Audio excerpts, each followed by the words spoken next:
بسم اللہ الرحمن الرحیم الحمد للہ رب العالمین والصلاة والسلام علی اشرف الانبیاء وامام المرسلین نبینا وقدوتنا محمد بن عبد اللہ الامین وعلی آلہ وصحبہ الغر المیامین ومن تبعہم وتابعیہم بإحسان الی یوم الدین اما بعد۔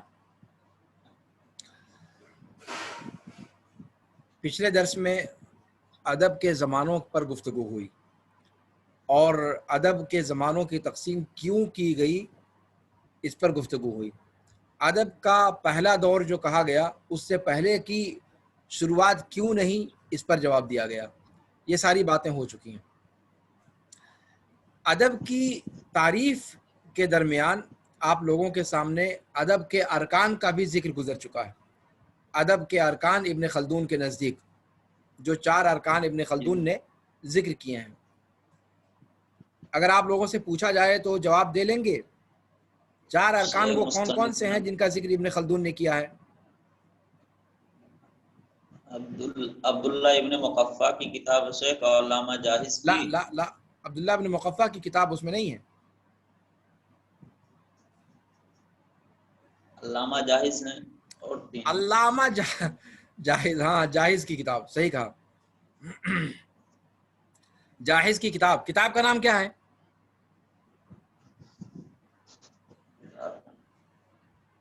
جاہز کی کون سی کتاب ہے جس کو ابن خلدون نے ارکان ادب میں شمار کیا ہے؟ ارے ابھی سے بھولنے لگے آپ لوگ، یہ تو امتحانات میں بھی پوچھا جائے گا۔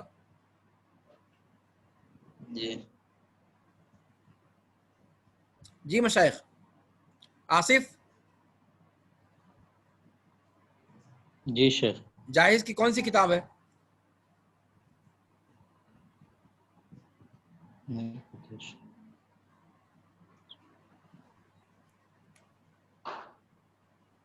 ہاں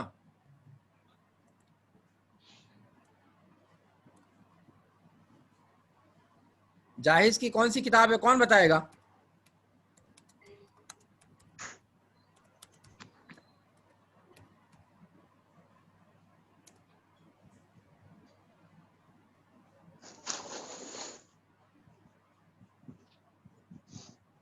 کوئی نہیں؟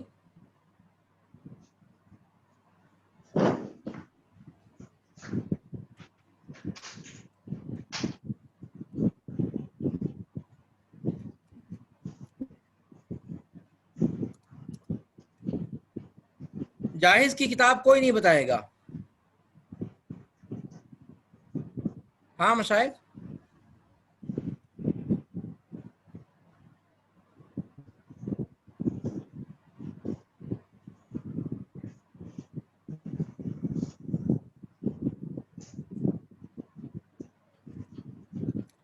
جی مشائخ،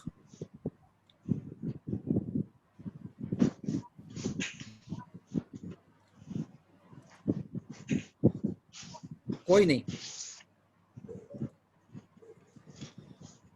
جابر کی کتاب کا نام، اس کا مطلب لکھتے نہیں ہیں آپ لوگ،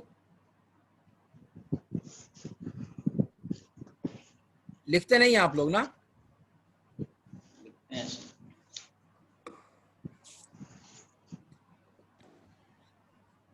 اگر لکھتے نہیں ہیں تو پھر میرا کوئی نقصان نہیں کریں گے، نقصان آپ اپنا کریں گے۔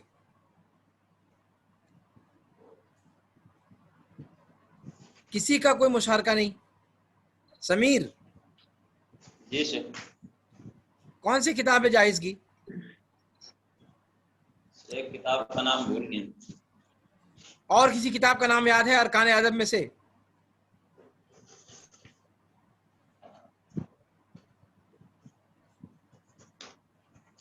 جی سر، ہاں کون سی؟ البیان والتبیین، البیان والتبیین، یہ کس کی ہے؟ علامہ جاہز کی کتاب ہے، علامہ جاہز، جاہز کی، طیب، اور ماشاءاللہ ٹھیک ہے۔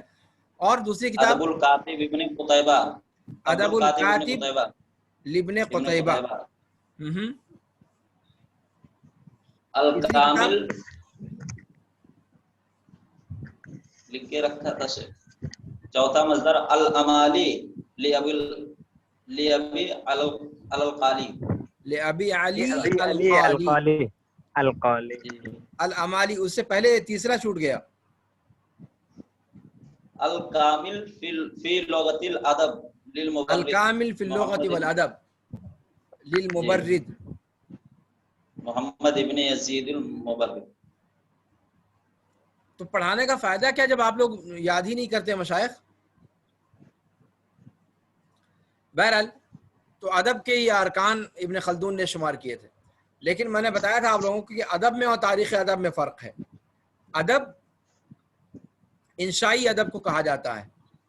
عام طور پر ادب کا اطلاق انشائی ادب پر ہوتا ہے. انشائی ادب کا مطلب وہ کلام جو ایک ادیب اپنی زبان سے یا اپنے قلم سے تحریر کرتا ہے، خواہ وہ نثر کی شکل میں ہو، خواہ وہ شعر کی شکل میں ہو، خواہ وہ خطابت کی شکل میں ہو.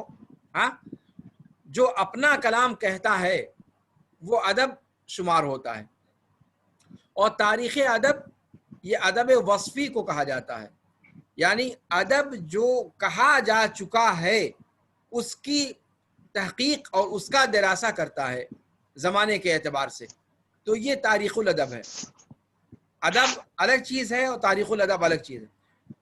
ادب بذات خود اس انشاء شدہ کلام کو کہا جاتا ہے جو ایک ادیب کہتا ہے، خواہ وہ شعر کی شکل میں ہو، خواہ وہ نثر کی شکل میں ہو، خواہ وہ نثر کی الگ الگ شکلوں میں سے ناول ہو، افسانہ ہو، خطابت ہو، یا پھر وصیت ہو، یا مقالہ ہو، وغیرہ وغیرہ جو بھی اس کی شکلیں ہیں. تو اپنا کلام جو کہتا ہے اپنے طور پر انشاء کر کے، یعنی اس سے پہلے وہ کلام موجود نہیں تھا، تو یہ ادب ہوا. اپنے معافی ضمیر کی ادائیگی بہترین اسلوب میں ادبی پیرائے میں کرنا، یہ انشائی ادب ہے. اور تاریخ ادب اس کو ادب وصفی کہا جاتا ہے، یعنی یہ ادب جو کسی بھی قوم یا کسی بھی زبان کا ہے اس ادب کے ذخیرے کا دراسہ کرتا ہے. تاریخ الادب کا کام کیا ہے کہ پہلے سے موجود ادبی ذخیرے کا دراسہ کرتا ہے زمانے کے اعتبار سے، اور اس کا جائزہ لیتا ہے، اس کے نشیب و فراز کو بیان کرتا ہے، ادب کی تقویم کرتا ہے. جو کلام کہا جا چکا اس کی تقویم، اس کی تاریخ، اس کی تحقیق، اس کا دراسہ، اس کا جائزہ، کس زمانے میں کون سا رخ زیادہ غالب رہا، کس زمانے میں کون سا رخ مغلوب رہا، کس زمانے میں کیا نئی چیز ادب کے اندر آئی، یہ ساری کی ساری چیزیں تاریخ الادب کا میدان ہے. تو تاریخ الادب ادب کے دراسے کا علم ہے جس کو ہم ادب وصفی کہتے ہیں. تو گویا ادب یہ ادب انشائی کا نام ہے اور تاریخ الادب یہ ادب وصفی کا نام ہے. واضح ہے میری بات؟ جی سر. کون دہرائے گا؟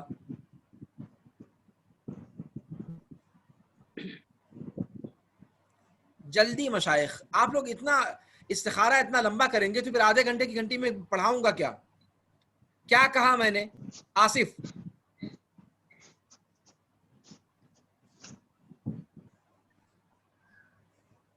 آصف جی شیخ. کیا کہا میں نے؟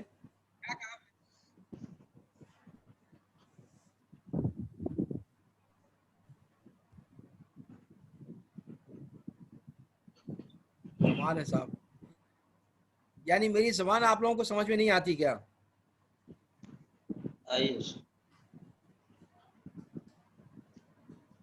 میری زبان پلے نہیں پڑتی آپ لوگوں کو. آصف، کیا پوچھ رہا ہوں؟ جی شیخ. جو کچھ کہا شیخ یہ گیا، بتایا گیا کہ ہاں، ادب کس کو کہا جاتا ہے، یعنی جو شخص اپنے کلام کو خود سے یہ کر کے انشا پر درازی کر کے جو کلام کہتا ہے اس کو ادب کہا جاتا ہے، وہ ادب اچھا، کہلاتا ہے. بہت خوب. اور تاریخ الادب کسے کہا جاتا ہے؟ شیخ میرے یہاں آواز تو اتنی کلیئر نہیں آ رہی تھی، لیکن تاریخ الادب کی بات ہو رہی تو تاریخ الادب کا کام کیا ہے یہ بتلایا گیا کہ جو ادب پہلے سے موجود ہو، پہلے سے موجود شدہ ادب کا جائزہ لیتا ہے، کس زمانے میں کون سی چیز غالب رہی، کس زمانے میں کون سی چیز مغلوب رہی، اس اعتبار سے یہ بتلاتا ہے. اس کے نشیب و فراز کا جائزہ لیتا ہے.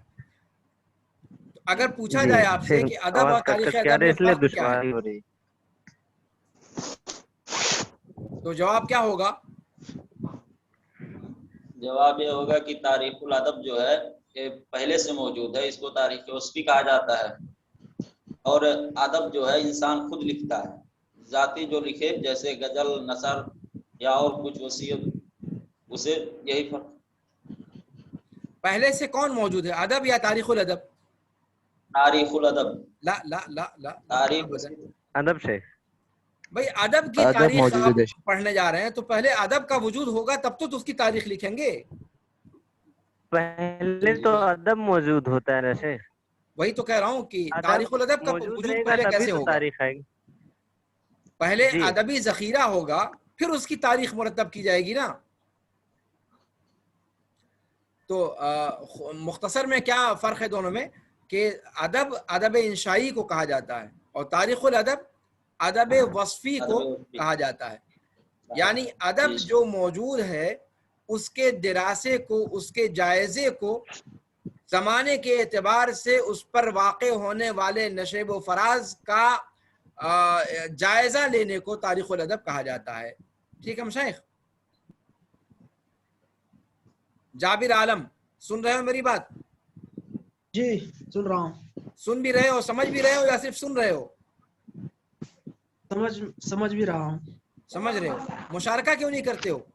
اللہ کے بندو اگر مشارکہ نہیں کرو گے تو ہمت ٹوٹ جائے گی ہماری، پھر میں بہت منحوسیت کے ساتھ اپنی بات کہہ کر کے چلا جایا کروں گا. مجھے لگنا چاہیے کہ میری بات جو ہے وہ آپ لوگوں تک پہنچ رہی ہے. سمجھ رہے ہو؟ جی جی مشائخ. تو ادب کے ارکان آپ کو ابن خلدون نے بتا دیے. اس کے علاوہ ادب کی بہت ساری کتابیں ہیں، بہت سارے مصادر ہیں اور لگاتار ان میں اضافہ ہی ہوتا چلا جاتا ہے. شعراء اپنے دواوین لکھتے چلے جاتے ہیں، ادبا اپنے مقالات کا مجموعہ، اپنی تحریروں کا مجموعہ، اپنے افسانوں کا مجموعہ، اپنے ناولوں کا مجموعہ لکھتے چلے جا رہے ہیں بہت بڑی تعداد میں، اور وہ سب چیزیں موجود ہیں. تاریخ الادب کے اندر بھی تاریخ الادب یہ نسبتاً نیا سبجیکٹ ہے، نسبتاً نیا سبجیکٹ ہے. ٹھیک ہے مشائخ؟ باقاعدہ ایک فن کے طور پر، ایک مادے کے طور پر اس پر کام بعد میں شروع ہوا. اس کی اصل موجود تھی، اس کی اصل موجود تھی. جیسے کتاب الاغانی اگر آپ دیکھیں ابو الفرج اصفہانی کی، یا عیون الاخبار ابن قتیبہ کی، اس طرح کی کتابیں، یا پھر ابشہی کی المستظرف من کل فن المستظرف وغیرہ وغیرہ. تو اس کی اصل موجود تھی کہ مطلب ادب سے متعلق ان میں ایک طریقے کا دراسہ پایا جاتا ہے، لیکن باقاعدہ ایک سبجیکٹ کے طور پر یہ مادہ نیا ہے. اور یہ سمجھا جاتا ہے کہ مستشرقین کے ذریعے سے یہ چیز عرب دنیا میں آئی. اس موضوع پر ڈھیر ساری کتابیں لکھی گئی ہیں، ڈھیر ساری کتابیں لکھی گئی ہیں، جن میں کارل بروکلمان کی کتاب سب سے زیادہ شہرت یافتہ ہے. کارل بروکلمان. ٹھیک ہے مشائخ؟ سمجھ میں آ رہا ہے میں جو کہہ رہا ہوں نام؟ نہیں سے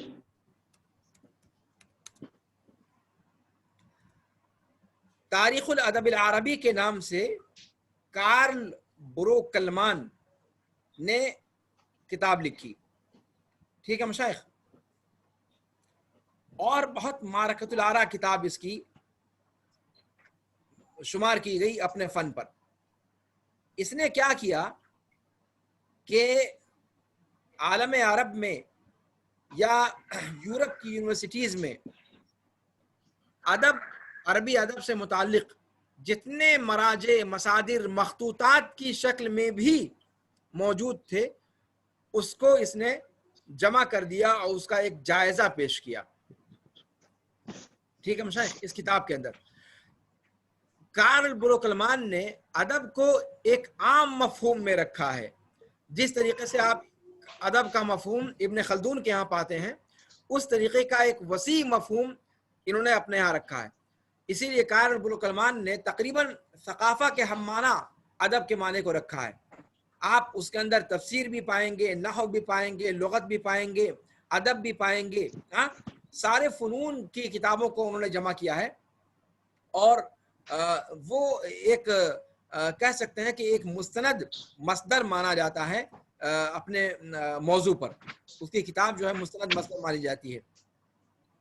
میں آپ کو اس کی شکل بھی کوشش کرتا ہوں کہ دکھا دوں. یہ کتاب بہت معرکۃ الآراء کتاب ہے.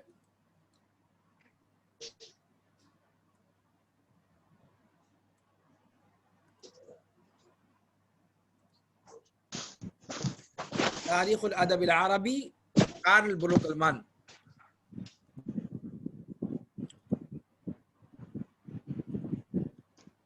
دکھائی دے رہا ہے آپ کو؟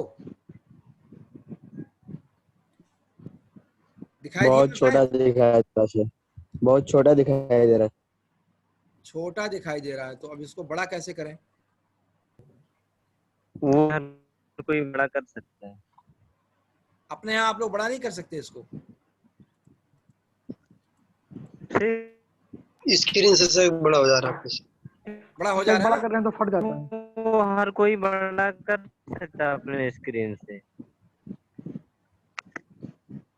بھائی پھٹ ہی جا رہا صاف نہیں دکھائی دیتا.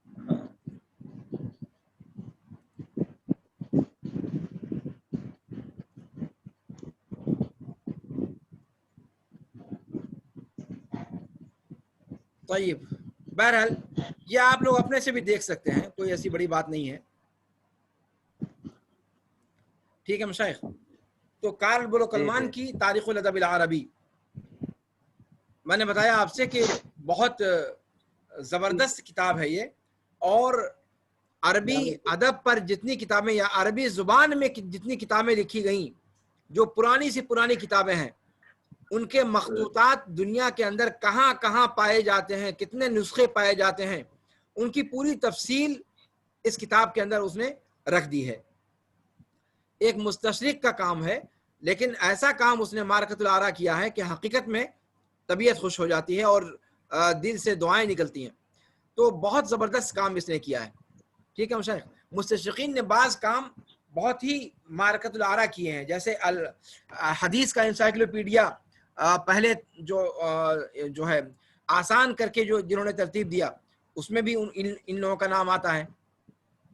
ان کے اپنے مقاصد تھے اور ان میں سے بعض اپنے کام کے تئیں مخلص تھے اور بعض اپنے خاص جو پوشیدہ مقاصد تھے ان کے لیے انہوں نے کام کیا. لیکن یہ کہ بہرحال کام ہوا اور ایک اچھی چیز سامنے آئی، امت اسلامیہ کو اس سے فیض پہنچا. تو تاریخ الادب العربی قائل بلوغ الکلمان کی. اس کے علاوہ تاریخ الادب العربی کے نام سے بہت سارے لوگوں نے کتابیں لکھی. عمر فروخ نے تاریخ الادب العربی کے نام سے کتاب لکھی. اسی طریقے سے مصطفیٰ صادق رافعی نے اس موضوع پر کتاب لکھی. اسی طریقے سے می زیادہ نے تاریخ الادب العربی پر کتاب لکھی. اس کے علاوہ اس سلسلے کی سب سے مشہور کتاب سلسلہ ہے ایک، الگ الگ زمانے کے اعتبار سے انہوں نے کتاب لکھی.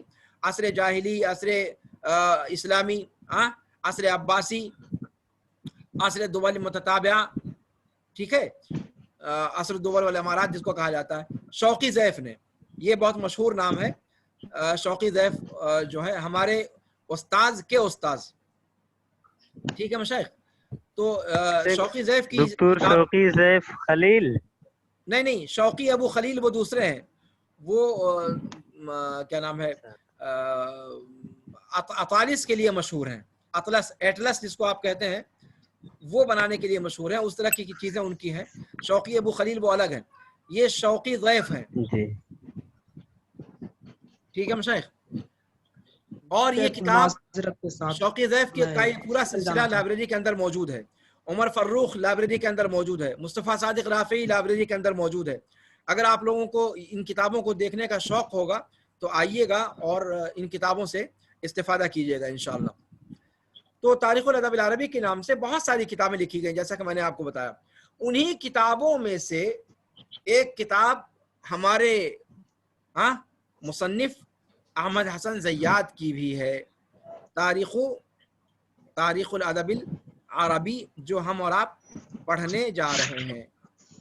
اب تک جو باتیں ہوئی آپ لوگ اس کا خلاصہ کچھ بیان کریں گے؟ کن کن کتابوں کا نام بتایا میں نے تاریخ الادب العربی میں؟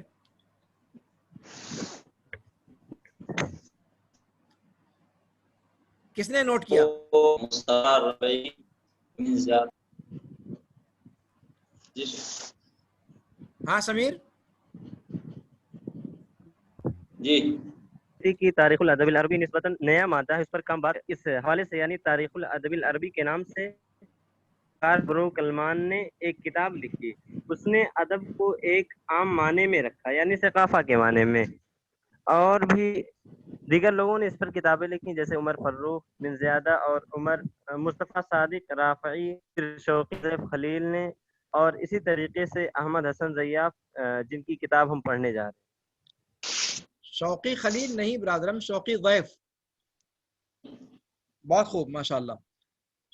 تو انہی میں سے ایک ہے تاریخ الادب العربی احمد حسن زیاد کی۔ ٹھیک ہے مشائخ؟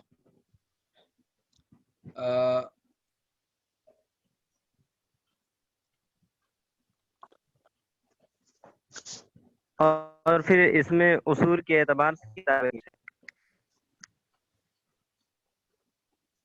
ہاں شوقی ضیف نے عصور کے اعتبار سے، زمانے کے اعتبار سے الگ الگ جلدیں لکھی ہیں۔ اسی طریقے سے عمر موسیٰ باشا ان کی کتاب ہے، اور بہت سارے لوگوں کی کتابیں ہیں اس موضوع پر۔ جی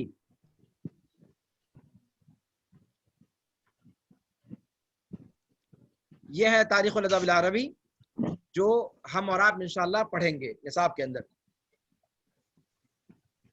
اب یہاں پر مسئلہ یہ ہے کہ جب اتنی کتابیں لکھی گئی ہیں اور کئی جلدوں میں لوگوں نے کتابیں لکھی ہیں، الگ الگ زمانے پر مستقل کتابیں لکھی ہیں، پھر اسی کتاب کو کیوں نصاب میں چنا گیا؟ سوال بنتا ہے یا نہیں؟ جی جی شیخ بنتا ہے سوال۔ کیا جواب ہوگا اس کا؟ اس میں سارے زمانے کو بیان کیا گیا۔ سارے زمانوں کو، سارے اور بھی جو مصنفین ہیں انہوں نے سارے زمانے پر لکھا ہے۔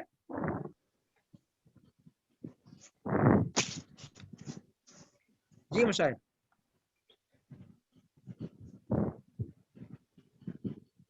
اور کوئی حصہ لیں گے آپ لوگوں میں سے؟ کیا وجہ ہے اس کتاب کو متعین کرنے کی؟ مطالعہ کرنے کی عادت نہیں، اپنے ذہن سے ہی کچھ بتائیے۔ جابر، ادب کی بہت سی ایسی کتابیں ہیں جو مدارس اسلامیہ میں پڑھائی جاتی ہے، لیکن پھر بھی اس کتاب کو رکھا گیا ہے، اس لیے تاکہ ادب کی تاریخ اور جو اس کی گہرائی کو سمجھ سکے۔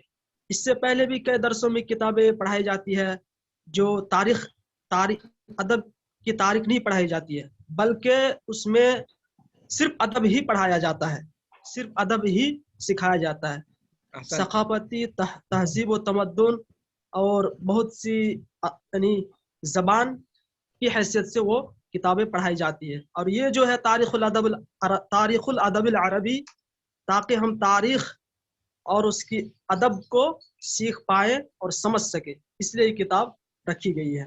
احسنت، لیکن یہ میرے سوال کا جواب نہیں ہے۔ بہت اچھا آپ نے جواب دیا، لیکن یہ اس سوال کا جواب ہو سکتا ہے کہ ادب کے ساتھ ساتھ تاریخ الادب کیوں پڑھا جاتا ہے، یا تاریخ الادب ہم کیوں پڑھنے جا رہے ہیں، اس کا جواب ہے۔ میرا سوال یہ ہے کہ تاریخ الادب پر اتنی ساری کتابیں لکھی گئیں، ان کتابوں کے درمیان اس کتاب کا انتخاب کیوں کیا گیا، یہ ہے سوال۔ شوقی ضیف کی کتاب ہے وہ کیوں نہیں، می زیادہ کی کتاب ہے وہ کیوں نہیں، عمر فروخ کی کتاب ہے وہ کیوں نہیں، مصطفیٰ صادق رافعی کی کتاب ہے وہ کیوں نہیں، اور لوگوں نے جو کتابیں لکھی ہیں وہ کیوں نہیں؟ زیاد صاحب کے اندر ایسے کیا سرخاب کے پر لگے ہیں کہ ان کو ہم نے منتخب کر لیا؟ سوال واضح ہے؟ جی شیخ. سوال واضح ہے؟ جی شیخ جی شیخ. واضح. جواب واضح نہیں ہے. عبد الرحمن جی شیخ. کیا جی سے یہ جواب ہے؟ نہیں شیخ. جواب کیا ہے؟ جی مشاہد. تو اس کتاب کو متعین کرنے کی وجہ یہ ہے کہ احمد حسن زیات کی کتاب بقیہ کتابوں کے مقابلے میں موجز ہے، مختصر ہے. کیا ہے؟ کیا ہے؟ مختصر ہے. اختصار اور موجز ہے. اختصار کے ساتھ سارے زمانوں پر محیط ہے. ایک ہی جلد ہے متوازی سی، اسی کے اندر انہوں نے از اول تا آخر سب کو سمیٹ لیا ہے. عصر جاہلی سے لے کر عصر حدیث تک کے ادب کو کے جائزے کو انہوں نے اس کے اندر سمو لیا ہے. اور اپنے اسلوب کے لیے احمد حسن زیات مشہور ہیں کہ بہت لمبی چوڑی بات کو مختصر انداز میں کہنے کے لیے انہیں جانا جاتا ہے. یہ سب کیا ہو رہا ہے؟ وحید الدین مائک بند کر لیں بھائی. کمال ہے صاحب. آپ لوگ مطلب جس کے یہاں سے شور ہنگامے کی آواز آ رہی ہے ان کو تو پتہ چل جاتا ہوگا نا. کمال ہے. کیوں ایسا کرتے ہو بھائی؟ جی تو تاریخ الادب العربی یہ احمد حسن زیات کی جو تصنیف ہے یہ مختصر ترین تصنیف ہے تاریخ الادب کے موضوع پر. پہلی بات. دوسری بات یہ کہ بقیہ کتابیں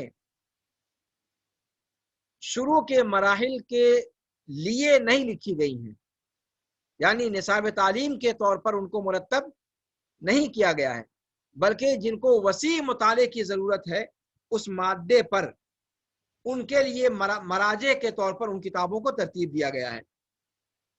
لیکن تاریخ الادب العربی احمد حسن زیات کی یہ خاص طور پر ثانویہ کے مرحلے یا ثانویہ سے اوپر کے مرحلے کے مدارس کے لیے نصاب کے طور پر اس کو ترتیب دیا گیا ہے.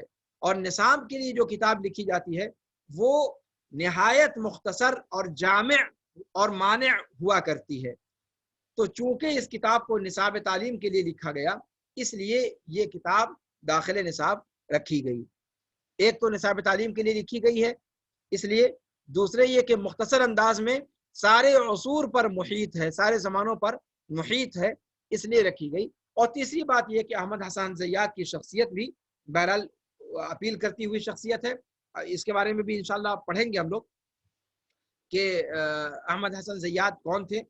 یہ ایک بہت بڑے اپنے وقت کے صحافی، مقالہ نگار، ادیب اور صاحب اسلوب شخصیت تھی ان کی. تو یہ وجہ تھی جس کی وجہ سے تاریخ الادب العربی کو نصاب تعلیم میں داخل کیا گیا، اس کتاب کو خاص طور پر. ٹھیک ہے مشاہد؟ واضح ہے جواب؟ جی شیخ. دیکھیے کتاب کی فہرست مقدمے کے اندر، اس کے اندر ادب اللغہ کسے کہا جاتا ہے، تاریخ الادب کیا ہے، تاریخ الادب کا فائدہ کیا ہے، تاریخ الادب کی تقسیم کیا ہے، عرب اور ان کی اصل رہائش کہاں تھی، ان کے طبقات کیا ہیں، ان کے مشہور قبائل کیا ہیں، عرب کی اجتماعی، سیاسی، دینی، عقلی صورتحال کیا تھی. ہاں اس کے بعد پھر مقدمہ ختم ہوتا ہے، الباب الاول شروع کرتے ہیں العصر الجاہلی. اس کے بعد دوسرا باب آ رہا ہے عصر صدر الاسلام والدولۃ الامویہ، ٹھیک ہے، جو آپ لوگوں کو بتایا جا چکا ہے. تیسرا باب آ رہا ہے